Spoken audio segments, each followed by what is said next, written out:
Welcome to Inside Marketing with MarketSurge, your front row seat to the boldest ideas and smartest strategies in the marketing game. Your host is Reed Hansen, Chief Growth Officer at MarketSurge. Welcome back to Inside Marketing with MarketSurge. Today's guest is someone who doesn't just talk about clarity and confidence, she lives it. I'm joined by Elizabeth Mahusay, a national speaker, author, mindset coach, and the voice behind ElizabethMahusay.com. She helps women and really anyone feeling stuck, and men, as we just talked about, get out of survival mode and step into a life filled with purpose, direction, and joy.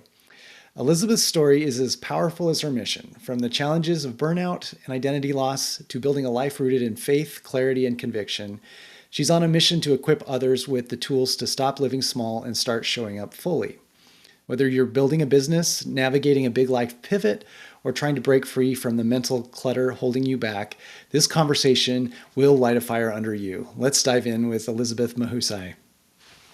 I love it. That's awesome. Thank you so much, Reed. Appreciate my it. pleasure. My pleasure. I did have a little assist from ChatGPT in consolidating a few different sources, but I think it was...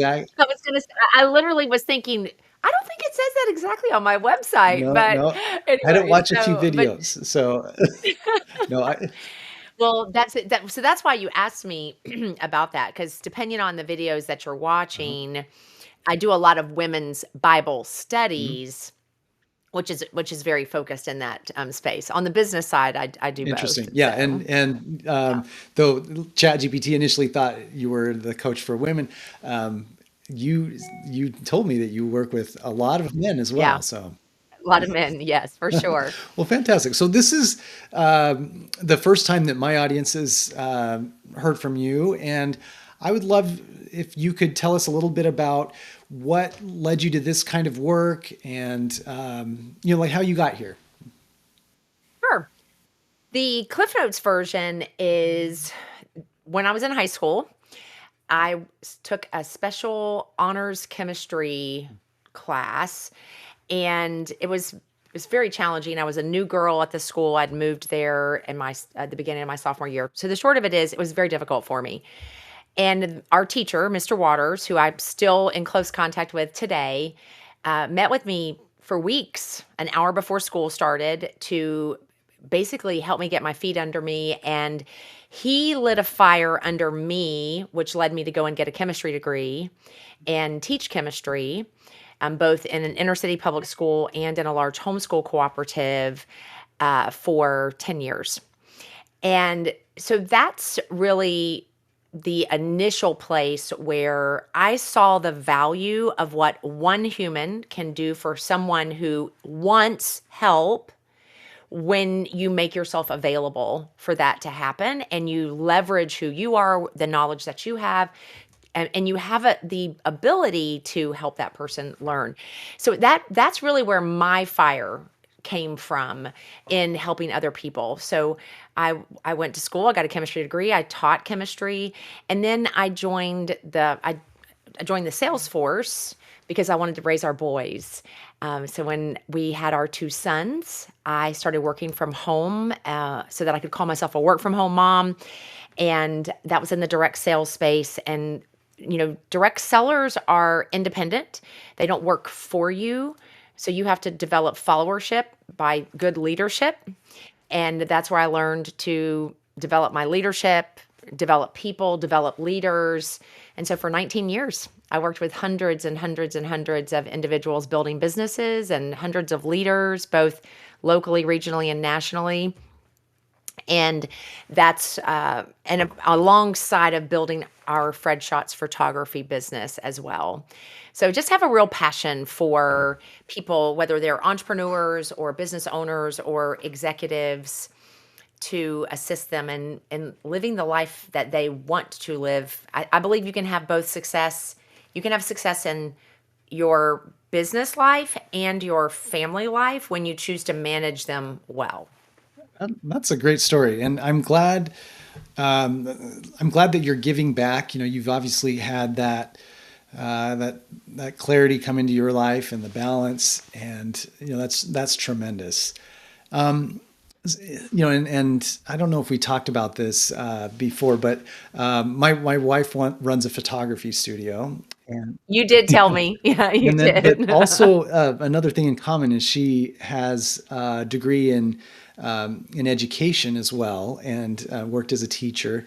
And I do say that in the business world, never sleep on the teachers, the trained teachers. They tend to really thrive, and it's a kind of an underrated skill that turns into a lot of Oh, business success. it definitely can. I believe it prepares you well for managing managing a business, but specifically in how you manage people that help build a business. Because there are just some great skill sets that come with being an effective classroom teacher. And not everyone there are a lot of people who become teachers and they're not necessarily super effective in the classroom. But the ones who are really effective in the classroom, I see those as directly translatable into a lot of different areas of success out in the business world. Yeah, yeah, and that's been my experience as well. Sometimes wish my teaching skills were stronger because even in my current role, I'm finding that a lot of the value I offer my clients is conveying information or expertise, and just to be able to do that concisely is hard to do sometimes. It's a Yeah, skill. I mean, it's a learnable, trainable, teachable yeah. skill. Um, it does make a difference. I agree. So let's talk a little bit about the kinds of training you do. Sure. So what do you think? When we talk about people with potential, I think we all have our own kinds of potential. But why do you think so many people feel overwhelmed or unsure or directionless? Like, why do you think that is? They lack vision. I mean, right away. I believe the proverb, without vision, the people perish. Another way of saying it is without vision, the people cast off restraint, right? If we don't know where we're headed, what we're wanting, we can be distracted by the shiny object or the squirrel, whichever you want to use. We will give up more quickly than we otherwise would because when we lack vision, that also means we lack understanding of the milestones needed to get to said vision. And that's where it's like driving on, Route 66 through the western part of our country where it's just miles and miles and miles of nothing but road Mhm. and with no towns or markers or those things, and you can feel like I'm going nowhere. And I think people give up way too quickly when they lack vision. So that's really one of the biggest that's one of the biggest things. The other thing that I would say is that we have been developing in our culture this sense of instant gratification. I should be able to get it right now. Success should happen right now. And we often we lose touch with the reality that work is necessary. And not only is work necessary, but consistent work is necessary. And and that's really why I am passionate about coaching because oftentimes it's not that someone doesn't know what they want, it's that they're not doing what they need to do to get what they Mhm. want. And coaching can help bring that accountability to assist someone in not only clarity of vision, milestones to get to the vision, but then the accountability to meet the milestones that get you to the vision. Yeah. Okay. Now, and so to drill in a little bit on the vision, so if they're lacking the vision, how do you get that? How do you, some of this indecisiveness is a lot like, I don't know what I want, like, Yeah, how do you develop that? I agree. I think there are a lot of people that are like, I'm not really sure what I Yeah. want. There's a variety of ways there are a variety of ways to get there. What I have found to be really, really effective is getting people to, and whether you choose to go the Simon Sinek 7 Degrees of Why, where you're really drilling down, this is what I want. Why do you want that? And why do you want that? And why do you want that? And why do you want that?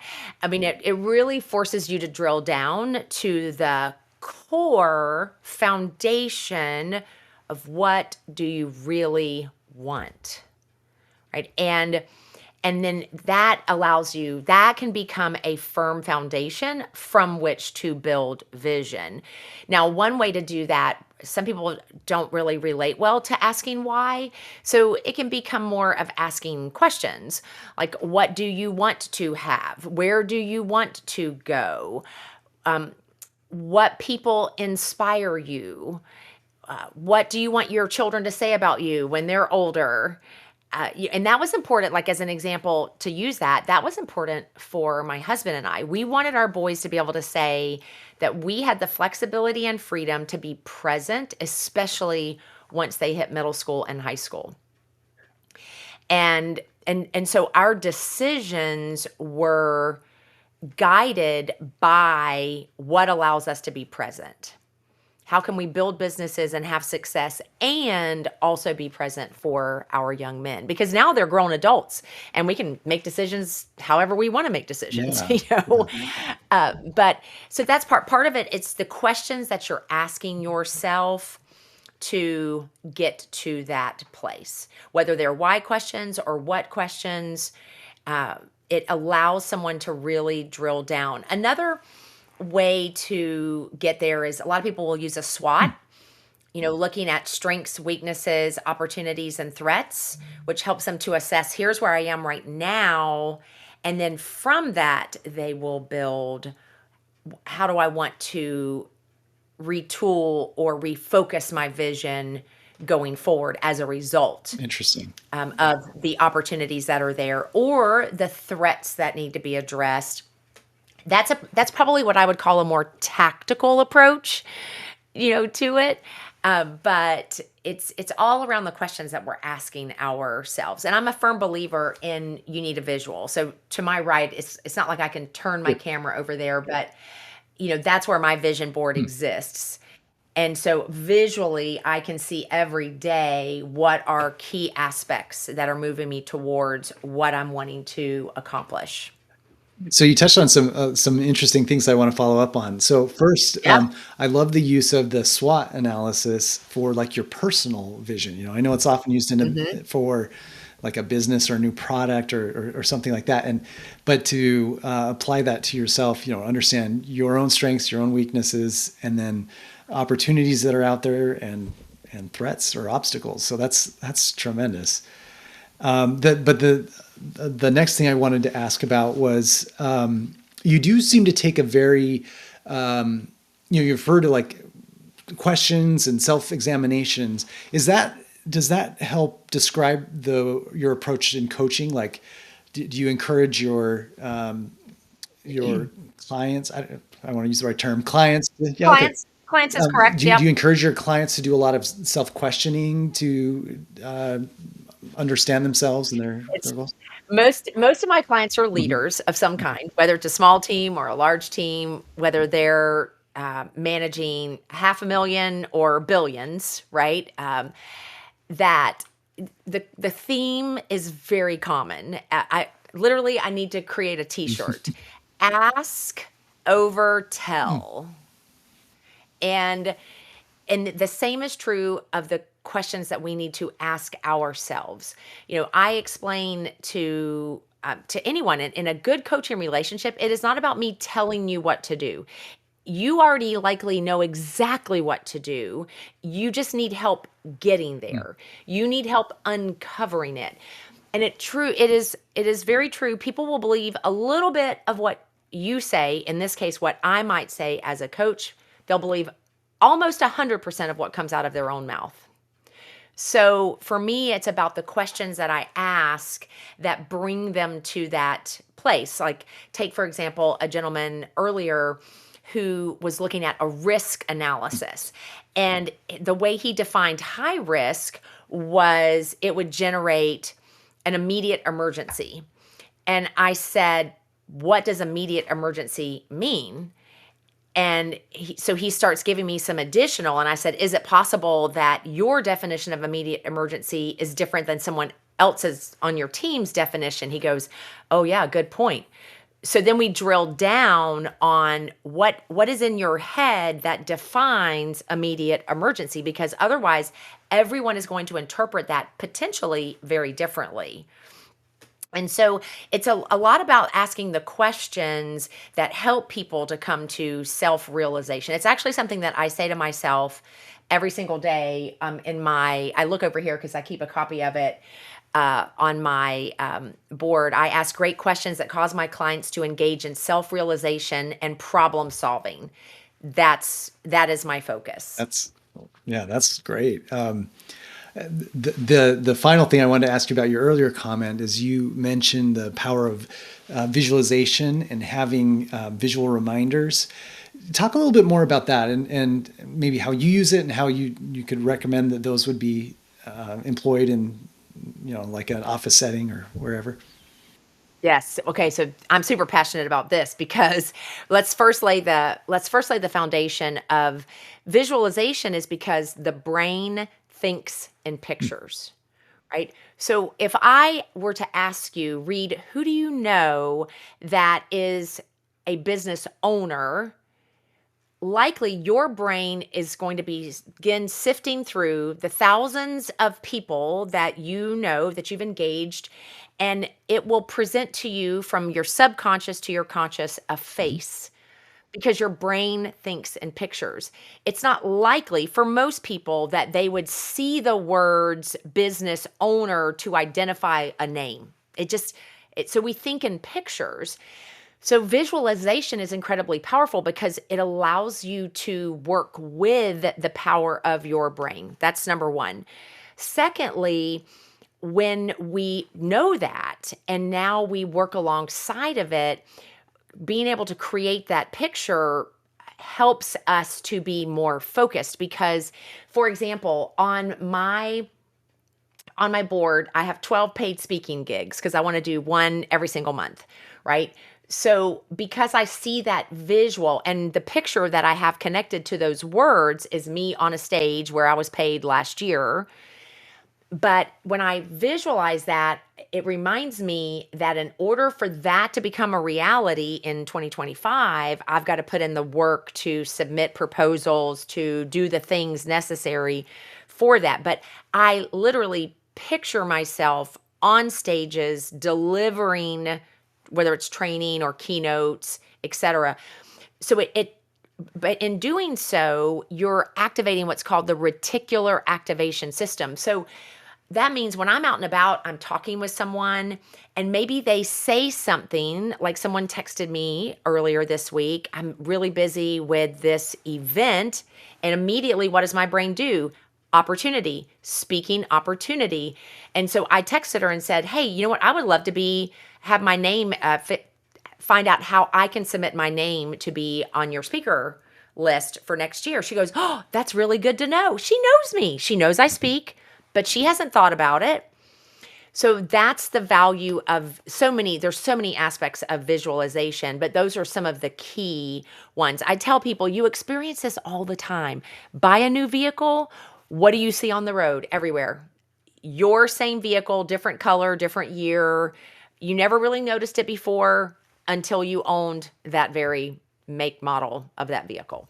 That's your reticular activation telling you, see that. You're going to see that. You're going to see that. It's incredibly powerful. Incredibly powerful. All your elite athletes have visualized every aspect of what they do with their body, with their mind prior to going into competition. That is fantastic. And if that's going to be my number one takeaway from our conversation today, and something I'm going to put into practice right away. That's really great. And some, I mean, if you look at my office, it's just bare, I don't have anything on the walls, and I need to, my wife does all our interior decorating, Right. and she's always covering our walls and things. It's great. But I have this one room for my office, and it's like, you can tell. So. Well, it's true. And I will say that, over here on my wall, I keep a whiteboard, And I have all kinds of things I track on that whiteboard. I track prospects, I track referrals, I track my weight fluctuations. That's fun. Yeah. You know, so there are different things that I track because again, the visual it's so incredibly impactful in what we do on a day-to-day basis. So, one thing that emerges, I've had my podcast for a few months now, and I've had a lot of guests, friends, and other business leaders. And, one thing that sticks out about you, Elizabeth, is you are incredibly polished. You have a great, like speaking presence, and you are doing professional speaking gigs as well. How did you refine that skill? I think that's a skill that a lot of business leaders would like to have. Maybe there's some anxiety about the public nature of it, but how do you cultivate that? That's a great question. Thousands of hours of presentations. I mean, is the short answer. I, of course, going to school to be an educator meant I spent a lot of time in front of people even from my college days. And then, of course, as a teacher, you're spending hours on end every day presenting. And then beyond that, when I started working from home, I was doing sales presentations of different kinds. And then I was doing training of the salespeople of that product. So that's really how it started. So when they talk about, 10,000 hours allows you to be an expert in any, whether it's playing an instrument or playing a sport, or in my case, public speaking, it's when you've had so many reps, it does make a difference. A couple of things that I would say that are just super practical, because some people are like, well, I don't have 10,000 Right. hours to really refine that. A lot of it is most people neglect the preparation needed prior to delivery. When you've done 10,000 hours, you can get in front of most any camera and you can make it happen, right? And because there are certain skill levels that you've developed to be able to think on the fly. How do you articulate that? There is a discipline in eliminating ums and so's and all of the filler words. That's very disciplined. Toastmasters is a great way to develop that discipline. But there are some key things in the preparation. It's taking the time to prepare what you're going to say prior to getting in front of people. Two, it's figuring out what allows your brain to help you articulate most effectively. And there are different approaches. Some people like acrostics. Some people like starting, key phrases with the same letter, right? Or the same type of word. I mean, there are ways to approach it that do allow you to be more polished and maybe skip the 10,000 hours, right? You can have better polish where that's concerned. But it's one of my most favorite things when I have a client for a while or when I'm interviewing someone on my podcast, if I hear something that is worthy of presenting, I will say that could be a keynote. And then I'll work with them on how to develop the outline, the memory structure, like how can you memorize it, deliver it with confidence? How do you create visuals around it? That's one of the fun things that I enjoy doing with clients is help them to develop keynotes. That's awesome. And we're there's so many dimensions to you, but you've written several books as well. Yes. Now, Yes. How's that process? Does that help your business and your clients? Talk a little bit about the writing aspect of Sure. My writing began years ago when I started writing women's Bible studies. That's ultimately, and I still have several unpublished Bible studies that eventually I will get published, but that's where it started. So my Transform My Thinking God, which is a study on the book of Philippians, and then Mirror Image, which is a study of the book of Colossians.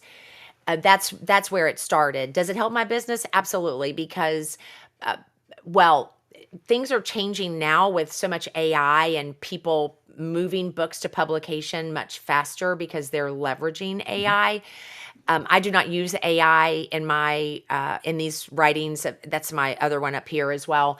So, but all that to say, there's a credibility that comes to being able to take your ideas, organize them, make them readable, and really help move someone, whether it's to take action, to have transformation, etc.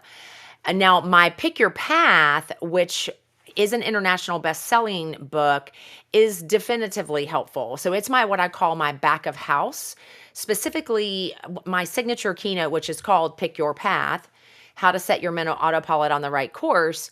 It is meant that they hear the message and then they are able to go, I want more of that message. And the book helps them to further implement the message. And I'm actually working on the second in that series. This will be a whole series of books. I'm working on the next book, which is 21 Days to Set Your Leadership on the Right Course. It'll still be Pick Your Path, different color, but the books are incredibly helpful. A couple of things that I tell people, I don't recommend writing the book to have a business card. Books can be business cards. I just think if you're going to write a book with the intent to make money on the book. Write a book with strategy. It's a back of house sale. It's a way to get you into different speaking. As a speaker, having books is very, very beneficial. It also, though, I believe it forces people to elevate their skill level and also their knowledge level. Because if you want to have a good book, there's a whole process, and it really forces you, it humbles you in so many ways, so many ways. It humbles you, and it also allows you to gain greater clarity in your messaging.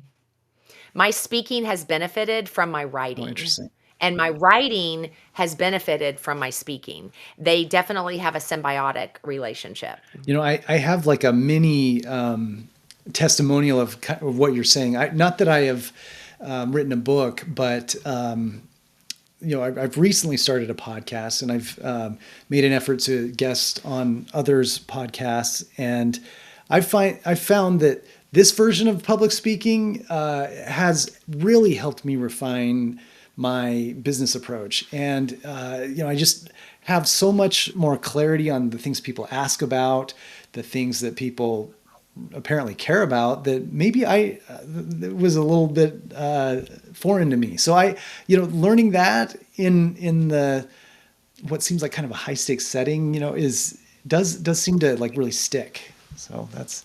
It does. I will tell you, one of the best things that could have ever happened for me was when there was a shift in my previous business to doing a lot more online selling. And I needed to I did hundreds and hundreds and hundreds of Facebook Lives, and it cured me of it has to be perfect. Because once you go Facebook Live, you can't be like start, stop, edit, do it again, no. And that's when I really gained the ability to just laugh at myself, to make fun of the errors or the misspoken words where you're like, oh, let me take those back, but I can't. It allowed me to really gain an even greater level of confidence in speaking. And I'll tell you, the first time I did a live television spot for Good Morning Texas, I had such an adrenaline rush. I left there and I was like, if I'd have known about this when I was a teenager, I likely would have done a different degree. Yeah. Because I love me some live spots. I do the live. Think of it like I'm almost like a live reporter for the chamber. We do a trolley tour and I interview businesses. So we did this early May. I interviewed 23 different business leaders in a single day on a Facebook Live.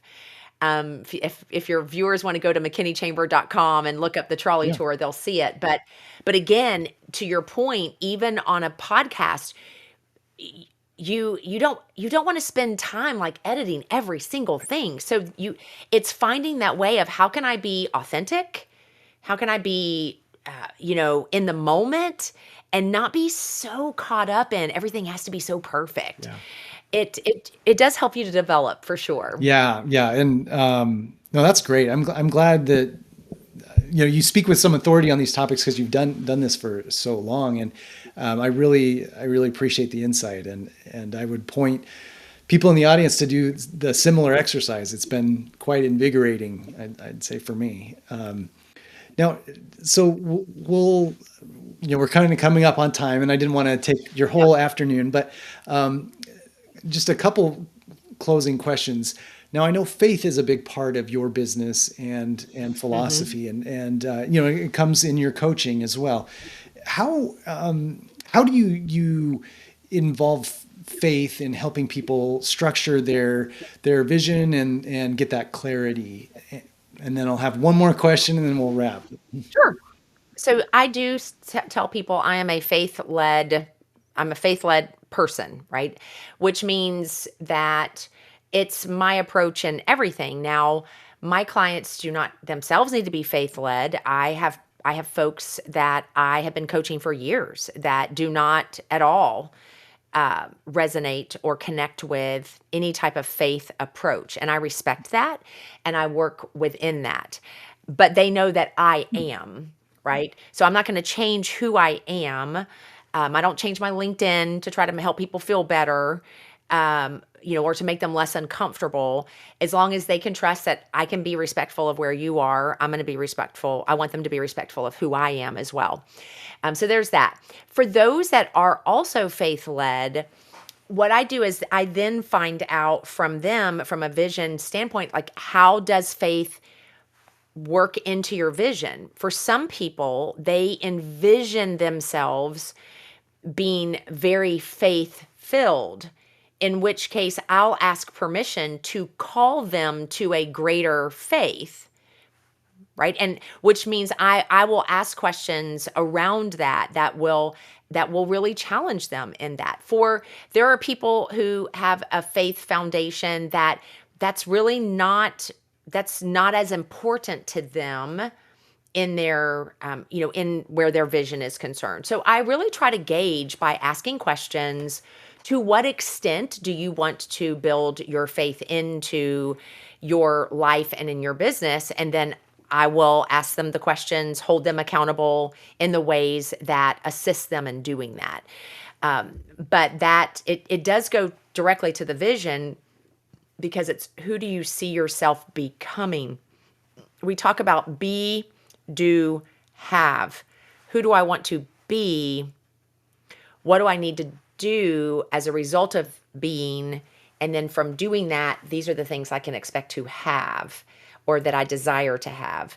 So the be is an important aspect of where I begin to hone in on how do you want to be as it relates to faith, and then I'll coach you on what that looks like going forward. Wow, fantastic. That's a great approach. And I think if somebody's identified themselves as a person of faith, that I think that's totally legitimate to push them in that direction. It's got to live your life fully. Right. Now, where can people find you if they'd like to learn more about your services, engage you as a speaker, or even buy a book? Yeah, absolutely. If they go to my website, elizabethmahusay.com, I'm assuming you'll probably put I it in the will. show notes because people are going, how do you spell that? But I do have it spelled here on my my name. But they go to elizabethmahusay.com. Everything is there. You can buy my books on my website, or all of the books are available on Amazon. So they can search my name on Amazon and find it there as well. I also have a speaker's landing page there, which shows my keynote offerings.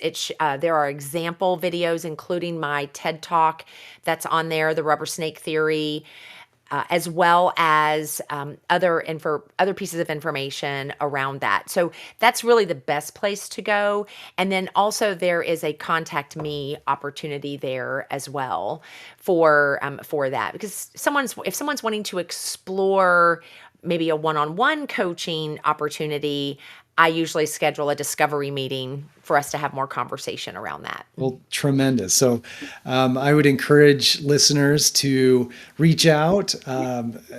Elizabeth, as you can see, is a wealth of knowledge, and I think she could definitely add to a lot of people's businesses. I have a lot of clients and people in the audience that are aspiring coaches or coaches trying to get a business off the ground. I think you would be a tremendous coach for them. So.